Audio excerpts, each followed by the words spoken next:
Hello and welcome. So, I have a question. Do you struggle with anger management and it feels like it's ruining your health, relationship, career, and finances? Really? So, let's break that myth today. Hi, my name is Bhavna Patel and I am a success accountability coach and inner wellness practitioner. And as I am learning and working with people with and helping them to manage their emotions, this is what has come out. And I thought that I would want to make a quick video on this, specifically on the emotion of anger. So, why do we think that anger is bad? Is really anger bad? May not be. That is a new perspective that I want you to consider in for the next few seconds. So I have prepared a small list of checkpoints which I want to cover in this small video. The first one is anger is not bad. The way we say every friend is necessary is required. Similarly, for human beings, every emotion is required. And anger is a very powerful emotion. It is just an emotion like happiness and sadness. Then why are we labeling anger as negative? What do you think about? It is simply because we have been brought up like that, that if someone, a child is getting angry, everyone around, specifically the adults, would say, no, it is not good to get angry. If you get angry, you are not a good person.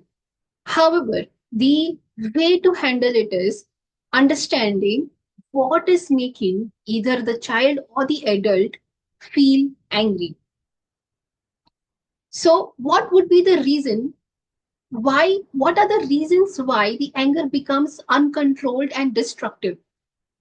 Because of piling up of the emotion, because of feeling of unheard, because of feeling that some injustice is happening, because of it could be any other reason that a person can feel angry. But does it mean it is bad? No. A person can feel angry because actually the person is feeling that some injustice is happening. And there are a lot of reasons that when anger is channelized properly, it creates history, right? So the point I wanted to establish over here is anger is labeled as bad or negative, but it is a very powerful emotion. And there are some reasons why we as a society generally have labeled anger as bad or not to have. Now let's look at what are the impacts of uncontrolled anger. Well, the impacts are not hidden. However, even after knowing the it is the impact of uncontrolled destructive anger, we take it as a default life, a way of life, a part of life. It helps almost all the areas of health, relationship, career, and finances. Because we are not able to process, or we are not aware rather of how to process anger, it impacts health a lot. For example, it could result into high blood pressure, digestive issues, heart related issues, and a lot more. And because of all this, it disturbs the mind also, because mind's original being, the way the mind would want to be, is being calm and peaceful. And when we are not processing any emotion for that matter, but particularly anger, it results into a lot of health issues. And these issues are not seen immediately. They develop in the system, in the body, as disease, and it is only observed. The symptoms are observed only at a later stage, and it becomes really difficult to manage that. How what happens in relationships, because a person is unable to process or communicate the reason for being angry, they show the destructive kind of behavior. The relationships are stayed, either the other person or the person who gets angry. There is a lot of disturbance, the harmony of the relationship gets disturbed. What happens in career? When a person, if the person, whether it is in the mid level or the higher level of authority, when the person gets angry, it disturbs not only that person, but a lot of people around. The decision making is impacted. The thinking and handling the particular situation gets impacted. And of course, in career, when the person is angry, it impacts the, sorry, not career, the money aspect. It also impacts bad decisions, bad investments, spending money in the wrong ways, and a lot more things. We are all aware that the person is doing something inappropriate. However, we fail, either for ourselves or the people around, we fail to understand it is because of the uncontrolled anger. It is because of the uncontrolled emotions. The person either is not aware or is not able to process it in a channelized way. So, what to do? What could be the steps to managing anger without suppressing it? The first one is, like for any other thing, it is the awareness. Have you ever seen the person is telling the other person, okay, it will happen, don't get angry, but the other person says, who is angry? I'm not angry. Have you observed that, or has it happened with you? Well, it has happened with me. Of course, it was a long time back.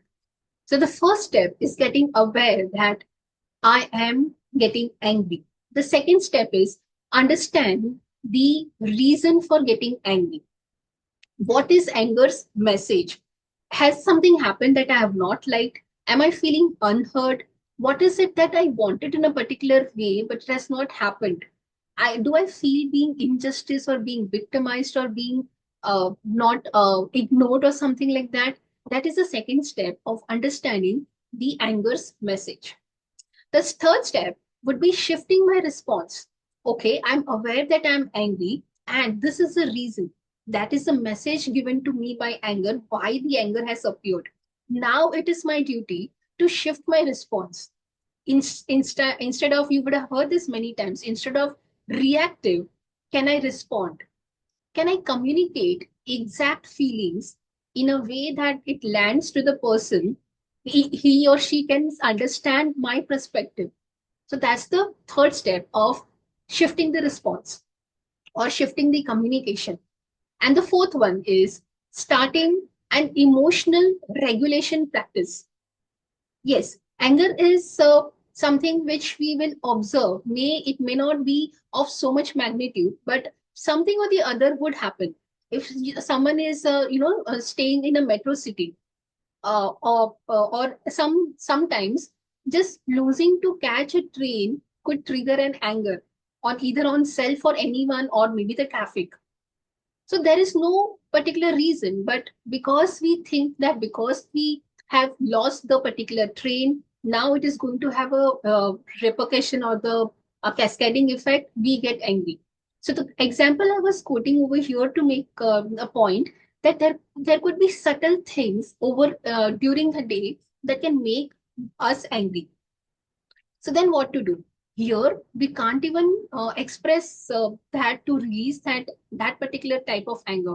Then these are the steps you can do on a regular basis, if possible on a daily basis, which is being practicing being mindful.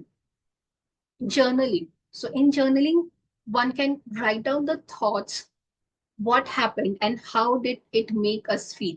That would be the differentiating factor between writing a diary and a journal. Journal is a very deep work, but to begin with, a person can write down what happened, what triggered, and what it made them feel. So that is very, very expressive way of emptying their selves out. It could be also breath work, which is a very powerful way of balancing our own selves. And the fourth, one very important way, is using tools and techniques like EFT, that is emotional freedom technique, to not only release the anger that you observe, the person observed on a particular day, but also why that anger triggered today. Is there any particular pattern? Is it arising because of any belief from the past? A lot of analysis can be done so that next time the same thing situation happens or anyone says the same thing, But because now the reason for the anger has been processed from deep within, the person need not react the same way, but will have a lot of options, options to handle in a particular way or a constructive way. So these are some of the things the person uh, you can what do you call you can practice on a daily basis. So this is what I wanted to present to you in this video. I hope you have got some new things about, or maybe you recalled things you already knew, and now you're deciding to look at anger little differently.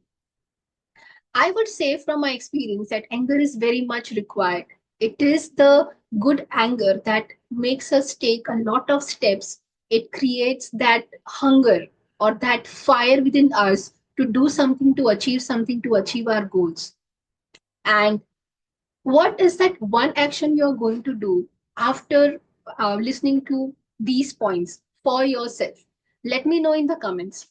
Also, I invite you to join my community, the Holistic Success Hub, wherein we I help working professionals and entrepreneurs speed up their success journey by handling all the emotions from within.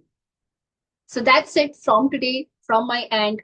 If you have not subscribed to the channel, I invite you to subscribe so that from YouTube itself, you will get notifications every time I upload a new video or a new shot, which will you will be liking it. If you feel that this whatever we spoke today is required by someone else, I invite you to share this video with them. And see you once again very soon. Thank you for watching. Bye.